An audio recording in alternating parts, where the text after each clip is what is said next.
नमस्कार दर्शक बंधु मु दुशासन पृष्टि बाजिब ढोल खोल पोल आज आउ गोटे नुआ अध्याय को नहीं आसी जहाँकि आम कहवा जो कामाख्यानगर निर्वाचन मंडली रे जितेबाला बीजेडी सरकार थिले 24 वर्ष सरकार रे 20 वर्ष शासन करथिबा सही विधायक प्रफुल्ल मल्लिक केते विकास करिसेंती आलोचना करबा कारण आज ये जो केंद्र मंत्री धर्मेंद्र प्रधान आज जो भाव में गोटे शिक्षा अनुष्ठान को आगे नहीं ढेंकानाल जिलार कामाख्यानगर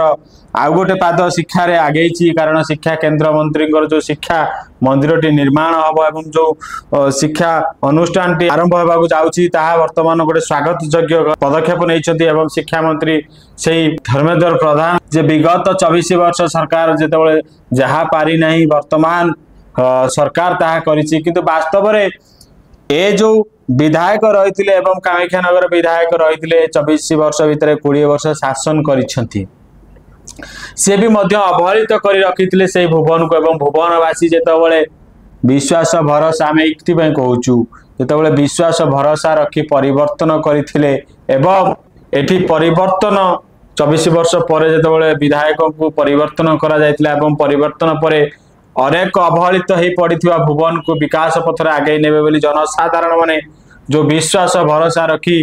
परिवर्तन करथिले विधायक वास्तव में 11 मास से बीतीगला वर्तमान से कौन विकास होती आपड़ देखु वर्तमान ना से रोड टी हो पारुछि ना एठी कौन नुआ काम चली पारिछि ना एठी से जो काम टी चली वर्तमान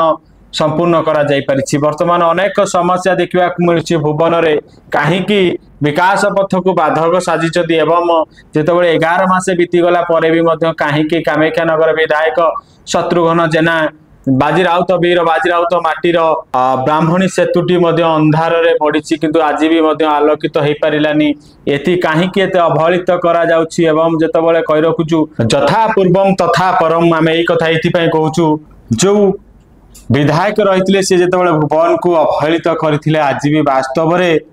11 मास से बीतीगला भी अवहेलित कर रखिंट से विधायक शत्रुघ्न जेना आम यही कथा ये कहूँ आपड़ देखु कामाख्यानगर विकास कथा कहवा जो 24 वर्ष सरकार 20 वर्ष शासन कर अनेक विकास पथ को आगे नहीं कामाख्यानगर से पूर्वतन मंत्री प्रफुल्ल मल्लिक एवं 3 दिन मंत्री थी अवस्था अनेक स्टाडियम देखु आप कामाख्यानगर विकास कथा कहतु आप कामाख्यानगर स्टाडियम देखु एवं आप विकास कथा कहतु कामाख्यानगर मेडिकल कथा कहतु कामाख्यानगर में स्वास्थ्य केन्द्र को देखु एवं भुवन विकास भुवन गोष्ठी स्वास्थ्य केन्द्र टी देखु वास्तव में केउं भाव में अवहेलित पड़ू एवं कामाख्यानगर मेडिसिन स्पेशलिटी रे किंतु रही कौटी ना भुवन मिल पारे कारण भुवन को अवहेलित करा जायछि एवं भुवनवासी मैंने पाइछन्ति कौन जितेबाला सरकार को परिवर्तन करिसेंति सरकार को परिवर्तन करबा कथा आम ये कहूँ जितेबाला जनसाधारण माने ए सरकार दुर्नीति करुले एवं बारंबार दुर्नीति करने पर दुर्नीति करते अवहेलित कर रखी से भुवन को आज भी से भुवन गोष्ठी स्वास्थ्य केन्द्र अवहेलित हो पड़ी कारण 11 मास से बीतीगला भी ना ये खंडे डॉक्टर अच्छा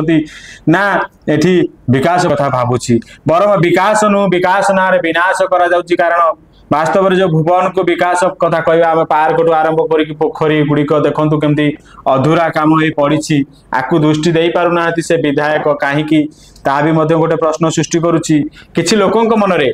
ये किसी भुवन बासिंदा लोकों मन में जहाँकि प्रश्न सृष्टि करुच्ची भाग छिड़ी पारुनी बेले ये काम अधूरा होगी रोचे साधारण आलोचना चली कारण आम ये कहूँ जे भुवन गोष्ठी स्वास्थ्य केन्द्र कथा कहतु आप भुवन गोष्ठी स्वास्थ्य केन्द्र में बर्तमान डॉक्टर कथा न कहवा ही भल एठी केते रोगी माने चिकित्सित सुरक्षित भाव में पाउछथि आपण माने जानिछथि एवं ए विश्वास भरोसा रखी जितेबाला कामाख्यानगर विधायक को परिवर्तन करा जायतिला वास्तव में ता परिवर्तन करिसेंति लोक माने ता पाउछथि कौन भुवनवासी पाइछथि कौन आम यही कथा ये कहूँ आम एक कथा ये कहूँ जितेबाला ना भुवन खंडे अच्छी गोटे स्टाडियम ना भुवन अच्छी खंडे पार्क सेमती आखि नजरिया पार्क हो पारिनी बरम अधूरा रही एवं रास्ता कथा कहतु बीजेपी सरकार आसला पर खाली आप देखु ब्लॉक रे केउं भाव में काम चली एवं फटा उपरे कलर मरा जाउची गेरुआ कलर मरा जाउची खाली जे सब आडे गेरुआ कलर मारिदेले ता होइजबनी जदि एठी प्लास्टर टे होता ए ब्लॉक रे अधिकारी कोन करूछन्ती आपण देखु ए रड बाहर की देखा जाउची किंतु ता ऊपर नाली कलर मारी दिया जाउची नाली कलर मारी दि जाउची कोन होउची ना विकास होईची खाली कलर पटा कांथरे कलर मारिदेले विकास हो जाए आज्ञा विधायक दृष्टि देवे कामाख्यानगर विधायक जे ये केउ भली भाबरे फटा कांथ उपरे कलर मरा जाउची यारी ऊपर दृष्टि दियंतु नचेत आमे कहि रखछु आउ थरे कहि रखछु जथा पूर्वम तथा परम अर्थात पूर्वरु जहा चलीची वर्तमान भी सैया चलीची यारी ऊपर दृष्टि दियंतु से कामाख्यानगर विधायक कारण जेतेबेले भुवनवासी माने आमे कहि रखछु भुवनवासी माने ए कथा आमे कहूनु भुवन जनसाधारण माने कहउछंदी भुवन जनसाधारण को मन रे एक प्रकार आलोचना होची जे पूर्वरु जहा थिला वर्तमान ताटू अधिका होची आपण देखंतु थरे बुली आसंतु ताहा हेछि ना नै वास्तवता को दृष्टि दियंतु से कामाख्यानगर विधायक शत्रुघ्न जेना बाकी रहिला आगु को देखिबा पे ए जो भुवनर गोष्ठी स्वास्थ्य केंद्र एवं ए जो भुवनर चिकित्सा भुवनर शिक्षा एवं भुवनर जो लोक मान जो भरोसा विश्वास रखिछन्ति वास्तव से भरोसा विश्वास को केते तुलौछन्ति से नूतन कामाख्यानगर विधायक एवं केबे तांकर दृष्टि पडुची से ब्राह्मणी नदी सेतु उपरे बारंबार खबर देखैलु सांसदंकर कथा पारिबा पुणिया पळैला आमे सांसद को अनेक थर देखैलु एवं कामाख्यानगर विधायक को मध्ये अनेक थर देखैछु आज कामाख्यानगर विधायक को ना नै कि कहूछु एवं कामाख्यानगर विधायक को मध्ये आमे व्हाट्सएप माध्यम रे देउछु एवं ए न्यूज को से देखुचंदी एवं ए न्यूज को देखि कि काहे कि एतो अवहेलित करूचंदी एवं काहे कि ब्राह्मणी सेतु रे